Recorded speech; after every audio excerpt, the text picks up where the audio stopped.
আসসালামু আলাইকুম আন্টি আপুরা, তোমরা সবাই কেমন আছো? আশা করি ইনশাল্লাহ আল্লাহর রহমতে সবাই ভালো আছো। আমরাও আল্লাহর রহমতে তোমাদের দোয়ায় সবাই ভালো আছি। তো তোমাদের বলছিলাম যে আগামীকালকে চিড়িয়াখানা যাব। তো চিড়িয়াখানা গেছিলাম। চিড়িয়াখানা যেয়ে ভালোই মজা হয়েছে। অনেক দিন পর গেছি, আমরা একসাথে সবাই গেছিলাম প্রায় 3-4 বছর আগে। তো হঠাৎ সানিম বলতে আছে একটু চলো ঘুরতে যাই। হ্যাঁ, তারপর চিন্তা করলাম তাহলে যাই, ঘুরতে যাই, তোমাদের সাথে একটু শেয়ারও করি। তোমাদের সাথে বলছিলাম আগের দিনই, কারণ চিড়িয়াখানা গেলে আগের দিনই প্রিপারেশন নিতে হয়, কারণ হঠাৎ করে চিড়িয়াখানা যাওয়া যায় না। এটা একটা লং জার্নি। হাঁটতে হাঁটতে আমার পা ব্যথা হয়ে গেছিলো। লাস্টে আমি জুতো খুলে ফেলাইছি, ছানিমও খুলে ফেলাইছে, একদম পায়ের অবস্থা খারাপ হয়ে গেছে। চিড়িয়াখানা যাওয়া মানেই একটা বিশাল একটা জার্নি, বিশাল একটা ধকল। তো গেছি, তোমাদের সাথে সব কিছু শেয়ার করতেছি। বাসা থেকে আমরা খাইয়েই বের হয়েছি। প্রায় আমরা গেছি তোমার দেড়টার সময় আমরা বাসা থেকে নামছি, 2টার সময় আমরা গাড়িতে উঠছি। সানিমের জন্য টেস্টি ট্রিট থেকে খাবার নিয়ে গেছি, কারণ ও তো আবার বাসার খাবার বেশি একটা খায় না, তোমরা তো সবাই জানো। ওর জন্য খাবার নিয়ে গেছি, ও বাসে বসে খাবারটা খাইছে। পানি নিয়ে গেছি বাসা থেকে। তারপরে আমরা বাসা থেকে খেয়ে গেছি, ওইখানে যাইও আবার খাওয়া লাগছে ক্যান্টিন থেকে। বাহির থেকে বেশি তেমন একটা নিয়ে নেই, ভিতরে ক্যান্টিন থেকে আমরা খাইছি। তো দুপুর 1:30-2টার দিকে গেলে হয় কি 2-3 ঘন্টা ঘুরলেই না, বেশি লাগে না। সকালবেলা গেলে অনেক রোদ থাকে, জ্যাম থাকে, আরও কষ্ট হয়। এই জন্য ওই টাইমটা গেলে জ্যাম একটু কম থাকে দুপুরের সময়, আর সকাল টাইম অফিস টাইম জ্যাম জট বেশি থাকে।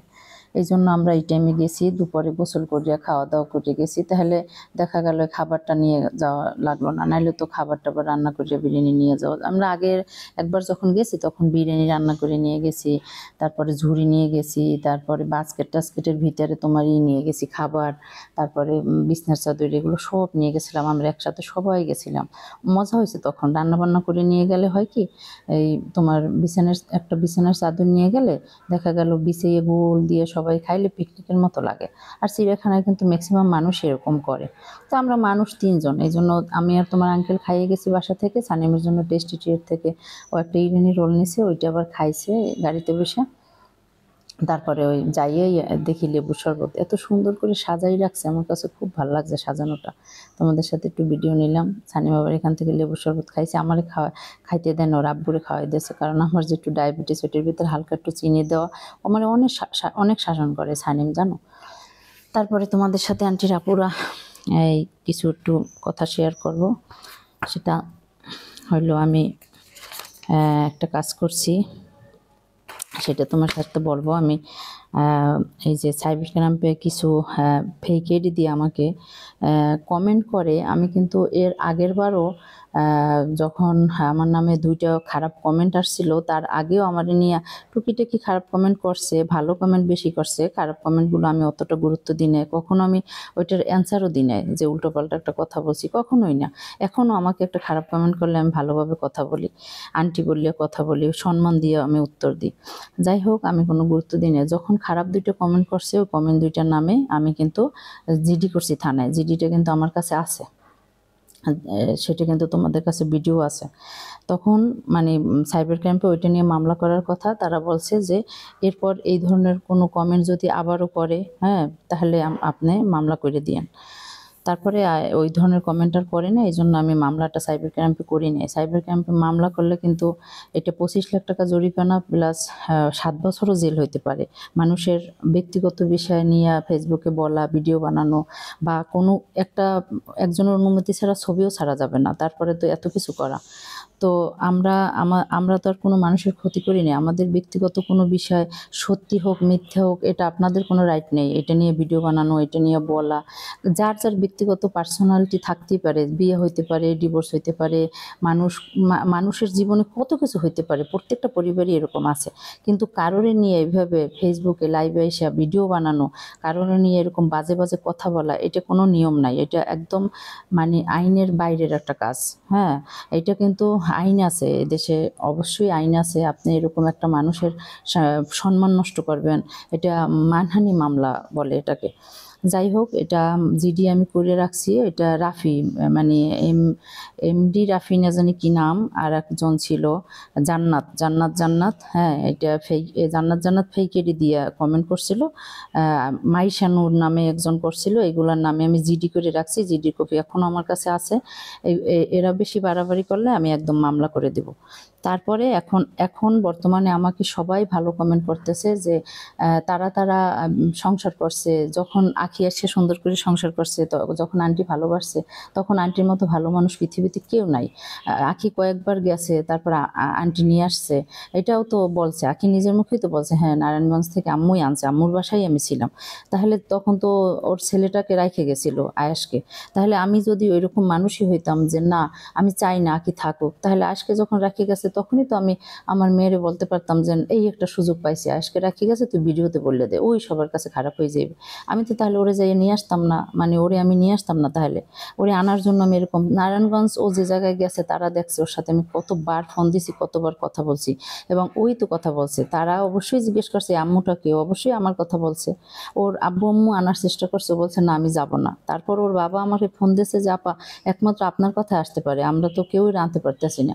ওইটা কি বাচ্চা রেখে যায়, এটা তো ভালো না। বাচ্চাটা রেখে গেছে কেন, কি করে না করে বাচ্চাটা।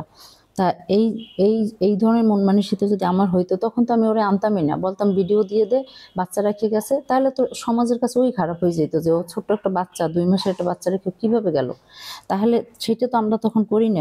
আমরা অফ ভিডিওতে ওকে আনার চেষ্টা করছি এবং ওরে আনছি, এবং তারপরও অনেক মাসও থাকছে। তো আপনারা খালি আমি বলতেছি, আমাকে নিয়ে খালি এই ধরনের মন্তব্য করেন না, এবং আপনারা কেউই করেন না, এটা আমি জানি। মানে আমার যারা পরিবার, এরা কেউই করতে আসে না। এখানে 7-8টা ফেক আইডি দিয়া আমাকে এইভাবে অপমান করা হইতে আছে। কিন্তু এতদিনও অপমান করছে, আমি কিন্তু সহ্য করে নিছি। কিন্তু এখন সহ্যের মানে সহ্য একদম সীমা ছাড়াই যাইতে আছে। যেমন এখানে লেখছে আঁখি খানম, এটা হচ্ছে আপনার ফেক আইডি। আঁখি খানম আমাকে নিয়ে খারাপ কথা লেখছে। তারপর তানজিন তানি, সে আমাকে নিয়ে মানে গালাগালি করছে। তারপরে গালিব সরকার, সেও আমাকে নিয়ে খারাপ কথা বলছে। সুমাইয়া আক্তার বলছে ঘৃণা করে এসব দেখলে। তাহলে ঘৃণা করে, এটাও ফেক আইডি।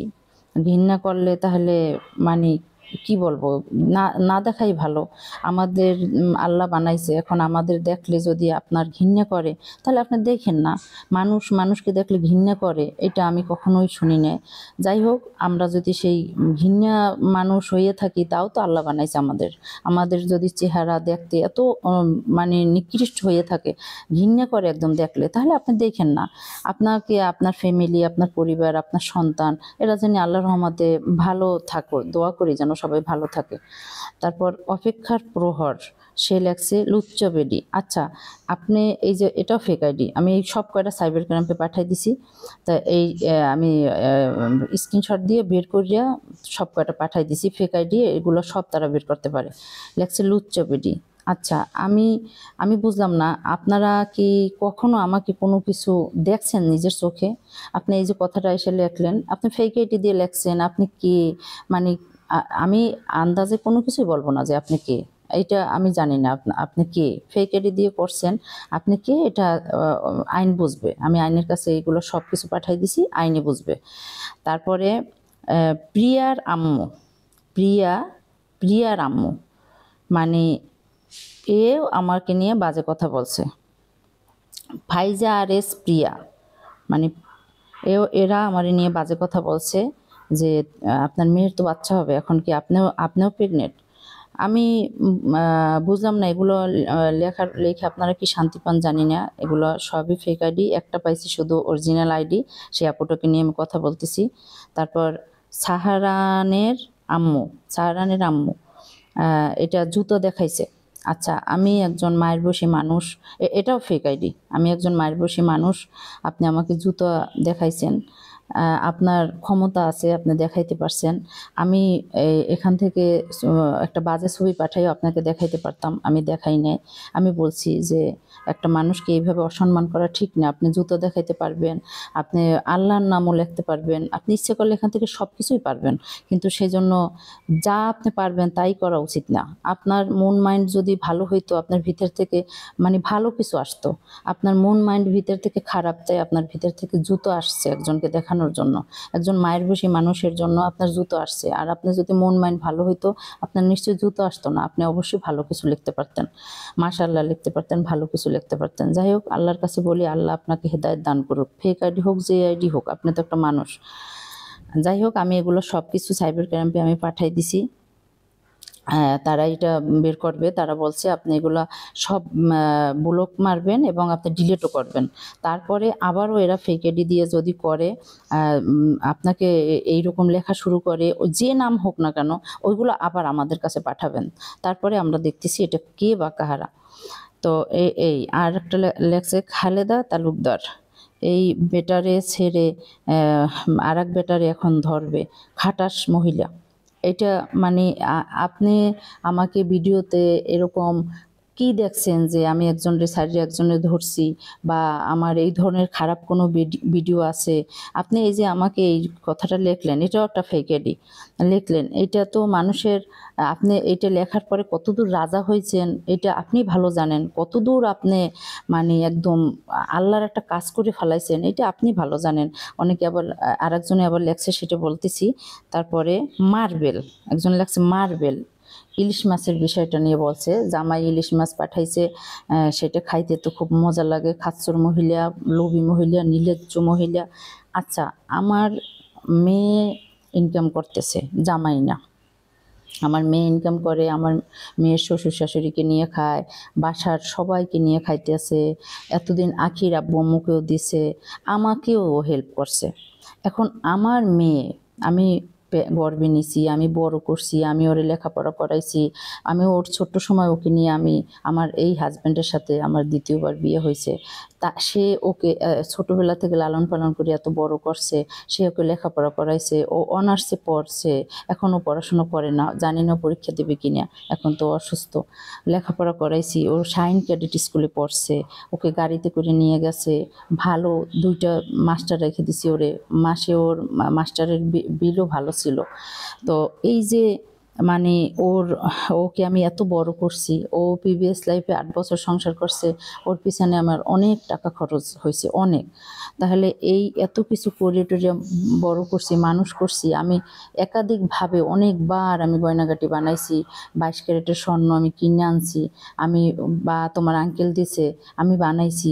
কিন্তু আমার মেয়ে একাধিকভাবে বেড়াইতে আসছে, ওগুলো আমার কাছ থেকে ও নিয়ে যেত। আম্মু আমি একটু যাই, পড়ে যাই, হ্যাঁ আমি একটু নিয়ে যাই। আমি বলছি, আমি চিন্তা করছি জামাইটা বেকার, দিতে পারে না, ওর মনে কষ্ট থাকতে পারে, থাক আমি দিয়ে দিই। আমি আরিফের দোষ কখনোই দেবো না, ও বেকার, এটা ওর দোষ না। একটা মানুষ বেকার থাকতে পারে, ও চেষ্টা করছে অনেকবার, আমি হেল্প করছি, আমি অনেকবার ওকে দোকান দিয়ে দিছি, অনেক চেষ্টা করছি, কিন্তু ও পারে নাই। হ্যাঁ, কিন্তু ও চেষ্টা করছে। এখন একটা মানুষ বেকার থাকলে এটি কি তার দোষ?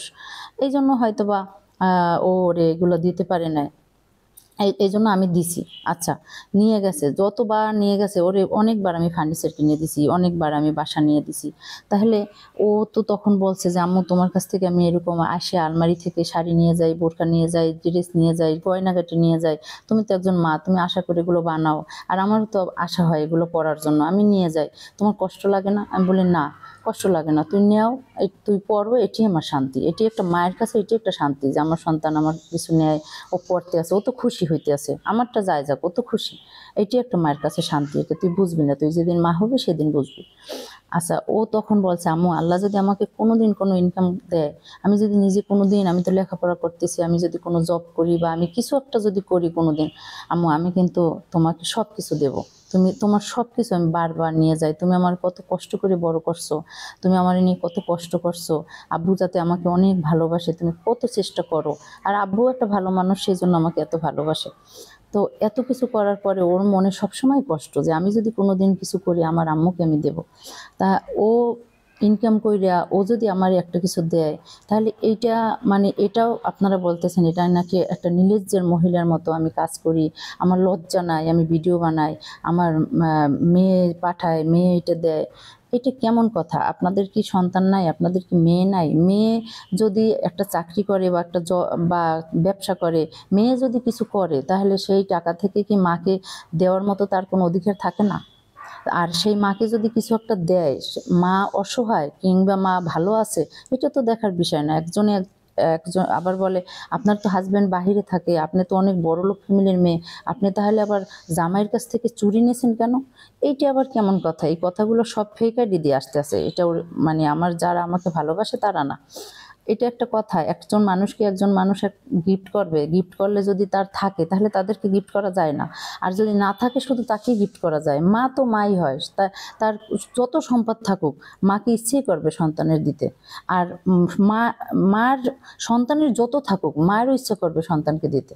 এটা একটা কেমন কথা? যাই হোক, এগুলো ফেক আইডি দিয়ে কারা করে এটা আমি নিশ্চয়ই বুঝি, এগুলো কারা করতেছে। এগুলো আমার এতদিন কখনোই এরকম কমেন্ট আসে না। যাই হোক, আইনের কাছে দিছি, আইনে বের করবে এটা কারা। আমাকে নিয়ে এত বাজে বাজে কথা বললে আমি তো আর চুপ করে বসে থাকবো না, এত বাজে বাজে কমেন্ট করলে আমি তো আর চুপ করে বসে থাকবো না। আমি লাইভে যেয়ে এইভাবে বকতেও পারবো না, এই অভ্যাস আমার নাই, এই শিক্ষা আমার মা বাবা আমাকে দেয় না। আমি আইনের আশ্রয় নেব যে আমাকে নিয়ে এইভাবে অপমানজনক কথাবার্তা বলতেছে, যা মানে এটা সোশ্যাল মিডিয়ায় এইভাবে মানুষ কমেন্ট করতে পারে না বা উচিত না, সেটা তারা করতেছে আনলিগেলভাবে। এখন এটার মানে আশ্রয় আমি নিছি, আমি ইনশাল্লাহ নেব। আমি যদি একটা মাছ খাই, আমি যদি একটা পোশাক পরি, সব কিছু আমার মেয়ে দিছে। তা আমার মেয়ে যদি আমাকে দেয় তাতে আপনাদের কি? আপনাদের সমস্যা কি? মেয়ে তো আমার গর্বের, আমার সন্তান, আমার মেয়ে আমাকে দিলে তাহলে আপনাদের সমস্যা কি? আরেকজনে লেখছে শাহানাজ ব্লগ, এই আপুটা হয়েছে মানে ফেক না, এটা তার ভিডিও দেখছি আমি। এই ইলিশ মাছের কথাটা নিয়ে আমাকে ফেক আইডি দিয়ে কমেন্ট করছে যে লজ্জা নাই, নির্লজ্জ মহিলা এইভাবে খায়। তারপরে আমি আবার ওইটার উত্তর দিছি যে আচ্ছা তাহলে আপনারাই তো বলেন, আপনি তো অনেক বড় লোকের মেয়ে, আপনার হাজব্যান্ড বাহির থেকে আসছে, আপনি ভিডিও বানান কেন?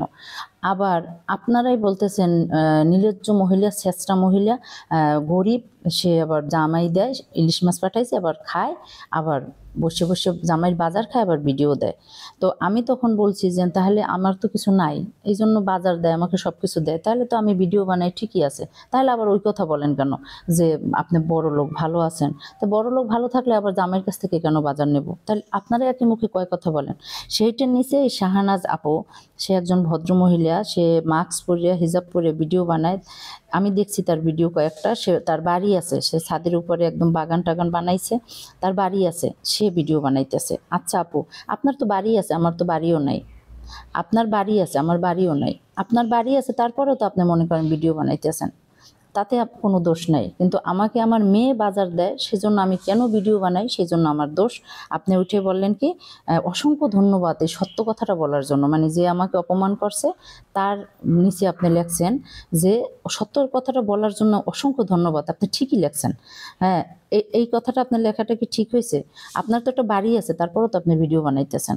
আপনার ভাড়াটি আছে আপনি বলছেন, তারপরেও তো আপনি ভিডিও বানাইতেছেন। আর আমাকে সামান্য আমার মেয়ে বাজার দেয়, আমার তো আর বাড়ি নেই, তাহলে আমি ভিডিও বানাইতেছি, আমার এটা অপরাধ কোন জায়গায় বলেন? তাহলে আপনি এটা লেখছেন এখানে, বাস আপনার ভালো লাগছে আপনি লেখছেন, আপনি একজন ভদ্র মানুষ, আপনি লেখে যদি শান্তি পান, এটা আপনি একটা গিবাত গাইলেন, আপনি সুন্দর করে হিজাব পরেন, মাস্ক পরেন, এখানে এসে আবার আপনি একটা গিবাত গাইলেন, একটা খারাপ কমেন্টের পিছনে আপনি সেটা সায় দিলেন। একটা অপরাধ করা আর অপরাধকে সাপোর্ট করা একই কথা। তারপরে তাসকিয়া তালুকদার, তাম তানফিনা তাজমি, সেও খারাপ কথা লেখছে, প্রেগনেন্ট হয়েছেন কিনা। মিথিলা জান্নাত, সেও লেখছে। যাই হোক, এগুলো আমি পাঠাইছি সব কিছু, দেখি কি করা যায়। এগুলো তারা আইন কি করে আমি দেখি। এগুলো আমার ব্লক মারতে বলছে, মারছি, ডিলিট দিতে বলছে, দিছি, বলছে আবার আসলে ওগুলো আমাদের কাছে পাঠাবেন, আমি পাঠাবো, দেখি তারা কি করে। তা তোমাদের সাথে আজকে অন্য কোনো ব্যাপারে কথা বলতে পারি না, আগামীকালকে ইনশাল্লাহ বলবো। ভালো থাকো, আল্লাহ হাফেজ।